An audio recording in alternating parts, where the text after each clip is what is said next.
Hello everyone, welcome to my kitchen. আমার রান্নাঘরে তোমাদের সবাইকে ওয়েলকাম জানিয়ে আমার আজকের রেসিপি শুরু করছি। তো আমার আজকের রেসিপি হচ্ছে কড়াইশুঁটির খাস্তা কচুরি।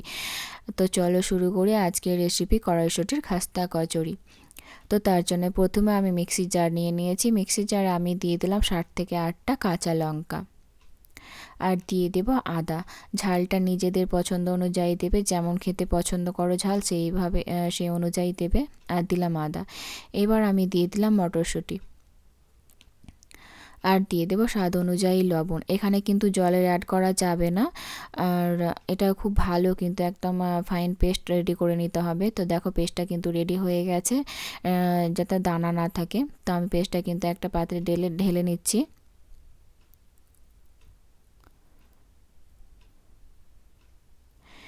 এরপর আমি কড়াতে 1 চামচ মতো দিয়ে দিলাম সাদা তেল। এটা কিন্তু সাদা তেলেই করতে হবে, আর এখানে তেলের পরিমাণটা খুব বেশি দিলে চলবে না। তো 1 চামচ মতো সাদা তেল দিলাম, আর দিয়ে দিলাম এখানে আমি সামান্য পরিমাণে হিং, আর দিলাম 1 চামচ মতো মৌরি। মৌরিটা দিলে কিন্তু এটা খেতে কিন্তু ভালো লাগে, মানে গন্ধটা খুব ভালো আসে, মুখে পড়লেও খুব ভালো লাগে। আর এরপর আমি দিয়ে দিলাম যে মটরশুঁটি পেস্টটা রেডি করে রেখেছিলাম, সেটা আমি এখানে দিলাম। এটা ততক্ষণ নাড়াচাড়া করতে হবে যতক্ষণ না এটা থেকে যে জলটা শুকিয়ে যায়। তো এখানে আমি হালকা করে দিয়ে দিলাম চিনি, আর স্বাদ অনুযায়ী লবণ, আর এখানে দিলাম আমি গরম মশলা গুঁড়ো। এবার এটাকে খুব ভালো করে কিন্তু মিশিয়ে নিতে হবে, আর ততক্ষণই নাড়াচাড়া করতে হবে যতক্ষণ না এটা থেকে জলটা শুকিয়ে যায়। তো দেখো আমার কিন্তু কড়াইশুঁটির যে পুরটা ছিল সেটা কিন্তু আমার রেডি হয়ে গেছে। এবার এটা আমি একটা পাত্রে তুলে নিচ্ছি, ঠান্ডা হওয়ার জন্য কিন্তু এটা সাইডে রেখে দেব। এরপর আমি কচুরি বানার জন্য ময়দাটা প্রথমে মেখে নেব। তার জন্য এখানে আমি নিয়েছি 2 কাপ পরিমাণে ময়দা, আর এখানে অল্প করে দিলাম চিনি, আর তার সাথে দিলাম এখানে সাদা তেল। এখানে কিন্তু তেলের পরিমাণটা খুব বেশি লাগবে ময়াম করার সময়, যেহেতু এটা খাস্তা কচুরি, আর খুব ভালো করে এটা ময়াম করতে হবে, তা না হলে কিন্তু কচুরিটা খাস্তা হবে না। তো দেখো এইভাবে যাতে হাতে ডলা বেঁধে যায় সেই অনুযায়ী কিন্তু এটা ময়াম করতে হবে। তো এবার আমি এখানে হালকা করে জল দিয়ে দিয়ে ময়দাটা মেখে নেব। তো এটা কিন্তু সফট ডো হবে না, একদম টাইট একটা ডো তৈরি করতে হবে। তো আমার কিন্তু ময়দা ডোটা রেডি। এবার এটা আমি 10 মিনিটের জন্য রেস্টে রেখে দিলাম। এরপর আমি 10 মিনিট পরে ফিরে আসছি। এবার আমি ময়দা থেকে লেচি কেটে নেব।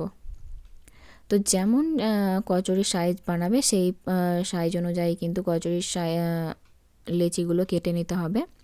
তো আমার লেচিগুলো কিন্তু রেডি হয়ে গেছে। এবার আমি কিন্তু এই কচুরি বানিয়ে নেব। তো এইভাবে বানানো যায়, একটা বেলে বানানো করা যায়। তো আমি এইভাবে আমার সুবিধা, তো সেই কারণে আমি এইভাবে বানিয়ে নিচ্ছি। আর কড়াইশুঁটিটা ছিল ওটা আমি কিন্তু এইভাবে বল বানিয়ে রেখে দিয়েছিলাম। এইভাবে বল বানিয়ে নিলে কিন্তু বানানো কিন্তু খুব সহজ হয়। তো এইভাবে সবগুলোই কিন্তু কচুরি আমি রেডি করে নেব।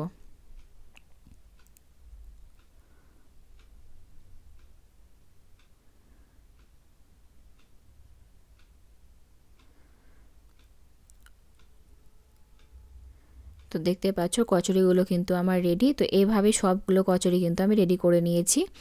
এবার আমি এইগুলো ফ্রাই করার জন্য কড়াইয়ে আমি তেল গরম করতে বসিয়ে দেব। তো কড়াইয়ে আমি তেল দিয়ে দিয়েছি।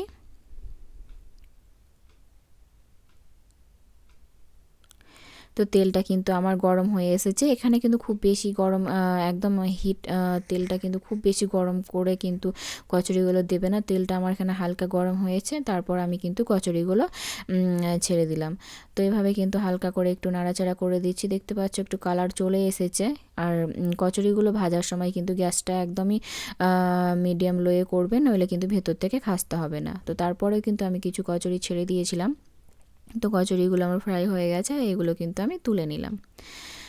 তো এবার গরম গরম পরিবেশন করো, যে কোনো চাটনির সাথে খেতে কিন্তু খুবই ভালো হয়। আর ভিডিও ভালো লাগলে লাইক, শেয়ার এবং সাবস্ক্রাইব করে দিও, আর পাশে থাকা বেল আইকন হিট করে দিও। আজকের মতো এই পর্যন্ত, দেখা হবে।